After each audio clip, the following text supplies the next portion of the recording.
नमस्कार स्टूडेंट। आज हम बात करेंगे ऑब्जेक्ट ओरिएंटेड प्रोग्रामिंग के अंतर्गत इनहेरिटेंस, ठीक है, जिसे हम डेरिवेशन भी कहा जाता है। ओके, तो एक तरह से अपन बात करें तो C++ का ये टॉपिक है आपका, ठीक है, इनहेरिटेंस। ओके, देखिए इनहेरिटेंस का मीनिंग क्या है। इनहेरिटेंस का एक सिंपल सा मीनिंग है कि हम कोई भी क्लास बनाते हैं, नई क्लास बना रहे हैं, ठीक है, तो पुरानी क्लास की सहयोग लेकर, है ना, पुरानी क्लास के कुछ मेंबर्स होंगे, हम चाहते हैं कि उनको भी हम यूटिलाइज़ करें। ओके, तो इस तरह से पुरानी क्लास की सहायता से नई क्लास बनाना ही क्या कहलाता है, इनहेरिटेंस कहलाता है। ओके, तो इनहेरिटेंस जो है वो एक तरह से ऑब्जेक्ट ओरिएंटेड प्रोग्रामिंग का एक बहुत ही कह सकते हैं कि डायनेमिक, है ना, एक गुण है। ओके, बहुत ही one of the most important, है ना, concept of object oriented programming. तो इस तरह से इनहेरिटेंस जो है आपको ये क्या करता है, कोई भी क्लास यदि आप बना रहे हैं तो आप किसी दूसरी क्लास को भी उसका सहयोग ले सकते हैं उसे बनाने के लिए, ताकि आपको कोई भी नया कोड यदि कहीं मिल रहा है बना बनाया तो उसको आप रीयूज कर सकते हैं ना, उसे वापस से नए तरीके से बनाने की ज़रूरत नहीं है। ठीक है, तो जैसे मान लीजिए कि ये आपकी कोई क्लास बनी हुई है, ठीक है ना, इस तरह से, है ना, ये ए नाम की कोई क्लास है और आप क्या करते हैं, इसके सहयोग से ये एक दूसरी क्लास बनाते हैं, ठीक है ना, इस तरह से। ये एक तरह से अपन पिक्टोरियल नोटेशन ले सकते हैं कि ये आपकी ओल्ड क्लास है, ठीक है ना, इसे ओल्ड क्लास कह सकते हैं अपन, और ये आपकी न्यू क्लास बन रही है जो आप बना रहे हैं। तो ये इस तरह से इसके जितने भी यहाँ पर मेंबर्स होंगे, है ना, कई सारे, वो मेंबर्स यहाँ पे आपके नीचे की तरफ डिराइव हो जाएंगे। ठीक है, तो बी जो क्लास बनेगी आपकी नई क्लास, वो ए के बने बनाए कई ऐसे फंक्शंस होंगे, मेंबर्स होंगे जिनको ये यूटिलाइज कर सकता है। तो इनहेरिटेंस में हमें यही सुविधा मिलती है ना, कि हम कैसे पहले से बने बनाए कुछ ऐसे इम्पॉर्टेंट फंक्शन या मेंबर्स होते हैं जिनको हम नई क्लास के अंदर यूज कर सकते हैं, ताकि उन्हें वापस से लिखने की आवश्यकता नहीं पड़े। तो इस तरह से हम कह सकते हैं कि जो प्रोग्रामिंग आप करेंगे, है ना, उसकी जो फंक्शनैलिटी होती है या उसका इम्प्लीमेंटेशन टाइम जो होता है वो बहुत ही तेज़ हो जाता है, फास्ट हो जाता है, और आपको नई क्लास बनाने में जो समय लगेगा या जो कोडिंग ज़्यादा करनी पड़ती है वो सारी की सारी चीज़ें कम हो जाएगी आपकी। ठीक है, तो इस तरह से आप क्या कर सकते हैं, कोई भी नई क्लास आप बनाते हैं पुरानी क्लास के सहयोग से, तो उसे इनहेरिटेंस कहा जाता है। ओके, अब देखिए यहाँ पर ये जो हमने बात की यहाँ पे ओल्ड क्लास की और न्यू क्लास की, है ना, तो इनके कई और नाम भी हैं। जैसे ओल्ड क्लास को अपन पेरेंट क्लास भी कहते हैं, है ना, पेरेंट क्लास। तो इस तरह से ये जो होगी आपकी वो चाइल्ड क्लास हो गई एक तरह से। ठीक है, यदि अपन बात करें कि ओल्ड क्लास जो होती है उसे अपन, है ना, बेस क्लास भी कहते हैं। ओके, तो ये जो होगी आपकी वो सब क्लास कहलाएगी आपकी, इस तरह से।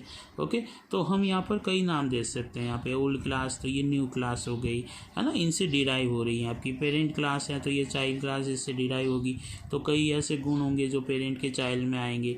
बेस क्लास होगी, है ना, तो उससे नई क्लास बनेगी तो उसे सब क्लास कहेंगे, है ना। जैसे अपन जावा की बात करें, है ना, तो उसके अंदर सुपर क्लास भी अपन कहते हैं। ओके, तो यहाँ पे आपकी डिराइव क्लास हो गई आपकी, है ना। तो इस तरह से ये कई नाम है जो आप वहाँ पे यूज कर सकते हैं। ओके, चलिए, तो अब देखिए ये जो इनहेरिटेंस होता है ना, इससे भी कई तरह से डिवाइड कर रखा है। तो जनरली इसको 5 कैटेगरीज में विभाजित किया गया है, टाइप्स ऑफ इनहेरिटेंस। ओके, तो देखिए टाइप्स ऑफ इनहेरिटेंस में सबसे पहले अपन बात करते हैं सिंपल जो आपका इनहेरिटेंस होता है, जिसे अपन कहते हैं सिंगल इनहेरिटेंस। ओके, तो सिंगल इनहेरिटेंस, तो सिंगल इनहेरिटेंस में क्या होगा, जैसा आप डायग्राम देख रहे हैं अभी, फिर भी अपन यहाँ पर एक डायग्राम बना देते हैं कि एक कोई भी क्लास है आपकी, है ना, उस क्लास से आप एक नई क्लास बना रहे हैं, है ना, इस तरह से।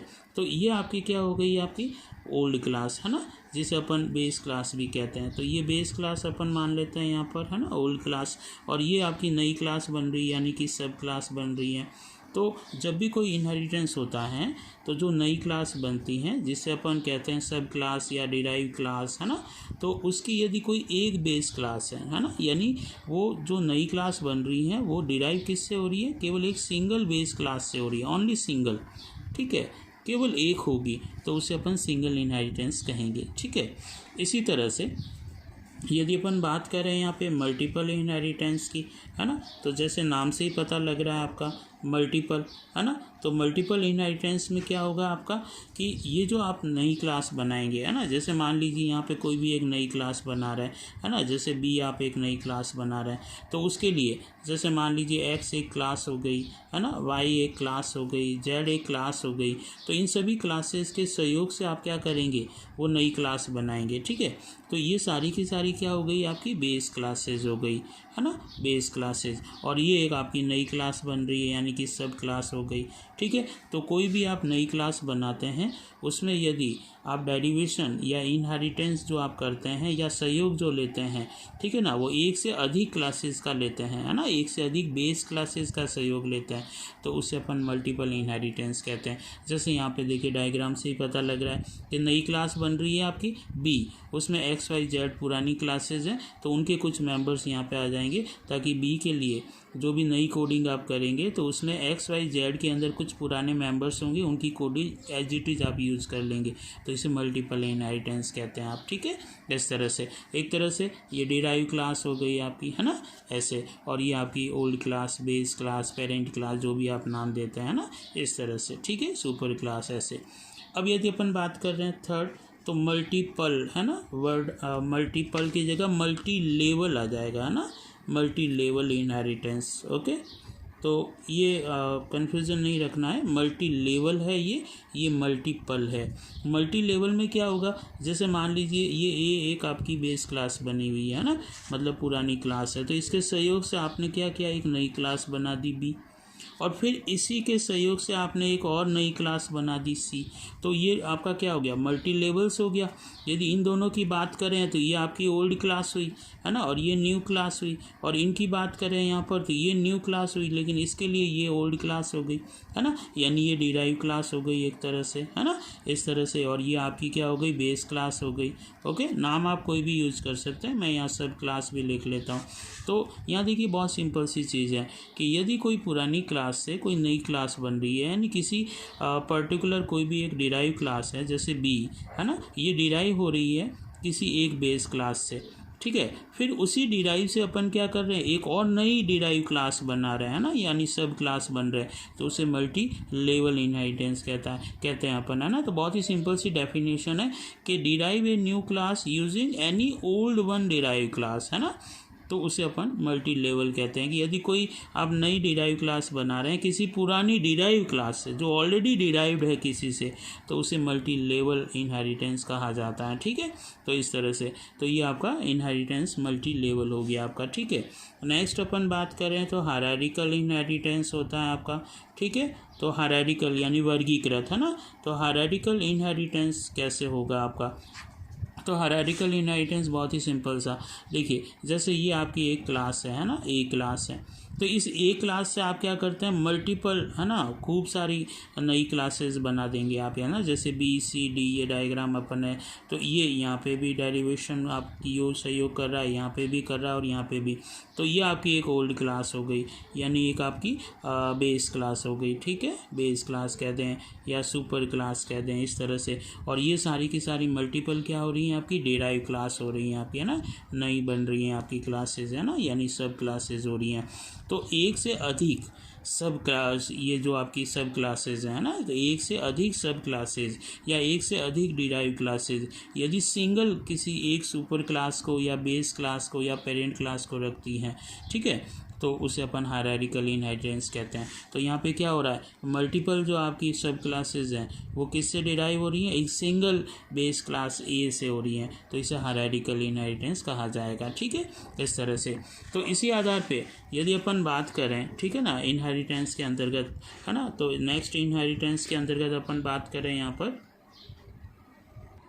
तो यहाँ पर होगा आपका सबका, है ना, जैसे अभी तक अपन ने सिंगल इनहेरिटेंस की बात की, ठीक है, मल्टीपल इनहेरिटेंस की बात की, मल्टी लेवल की इनहेरिटेंस की, हायरार्किकल, तो इन सब के गुण अपन क्या करेंगे, एक नया, है ना, यहाँ पर इनहेरिट टेक्निक हो जाएगी जिसमें सबका मिक्सअप होगा, तो उसे अपन हाइब्रिड इनहेरिटेंस कहेंगे, ठीक है। तो हाइब्रिड इनहेरिटेंस में क्या होगा कि जनरली जितनी भी इनहेरिटेंस टेक्निक अपन ने देखी है सबका मिक्सअप, जैसे ये ए सपोज कीजिए डायग्राम से बता रहा हूँ कि ए एक आपकी कह सकते हैं क्लास है ना, उस ए क्लास से आप यहाँ पे बी बना रहे हैं तो ये आ गया, यहाँ पर बी से आपकी क्या हो रही है सी भी इनहेरिट हो रही है आपकी, है ना। फिर यहाँ से ए से क्या हो रहा है, यहाँ पे मान लो एक डी आ गई, यहाँ पे ये भी हो रही है, इससे ये, तो ये सब का कॉम्बिनेशन हो गया। एक तरह से यहाँ देखें तो ये हायरार्किकल हो गया, एक तरह से इसकी बात करें तो ये मल्टी लेवल हो गया, है ना। इसकी बात करें एक तरह से तो यहाँ पर कौन सा हो गया, मल्टीपल हो गया, है ना। तो ये सब का मिक्सअप हो गया, तो इसे कहा जाता है हाइब्रिड इनहेरिटेंस। ओके, तो इस चैप्टर के अंदर इस वीडियो के अंतर्गत मैंने डिस्कस किया है आपको कि इनहेरिटेंस कितने प्रकार के होते हैं। 5 प्रकार के इनहेरिटेंस होते हैं और इनहेरिटेंस को हम डेरिवेशन भी कहते हैं। ओके, और डेरिवेशन का सिंपल सा मीनिंग है किसी पुरानी क्लास की सहायता से नई क्लास को बनाना, डेरिवेशन या इनहेरिटेंस कहते हैं। और इसे यूज करने का या हम कह सकते हैं इससे फ़ायदा क्या है, इससे फ़ायदा एक ही है कि कोई भी नई क्लास यदि बनेगी, ठीक है ना, तो नई क्लास बनाने में यदि हमें पहले से ही किसी पुरानी क्लासेस के अंदर बने बनाए मेंबर्स यूज़ करने हैं तो वो आप आसानी से कर सकते हैं, ताकि वापस से उनकी कोडिंग लिखने में जो समय आपका ख़राब हो रहा था वो नहीं होगा और आपका इम्प्लीमेंटेशन भी फास्ट हो जाएगा, फंक्शनैलिटी भी कोडिंग की फास्ट हो जाएगी। ठीक है, तो इस तरह से क्या होगा कि आप इस टेक्निक का यूज करते हुए आप अपनी प्रोग्रामिंग को बहुत अच्छा एनहेंस कर सकते हैं, बहुत ही अच्छा बढ़ा सकते हैं। तो इनहेरिटेंस 5 प्रकार का होता है जनरली, ठीक है। Single inheritance, multiple inheritance, multi level inheritance, hierarchical inheritance and hybrid inheritance. तो नेक्स्ट वीडियो के अंदर हम देखेंगे कि ये इनहेरिटेंस हम करते कैसे हैं, तो वो हम यहाँ पर, और इसके कुछ रूल्स भी होते हैं, उन रूल्स के बारे में भी हम डिस्कस करेंगे। Thank you.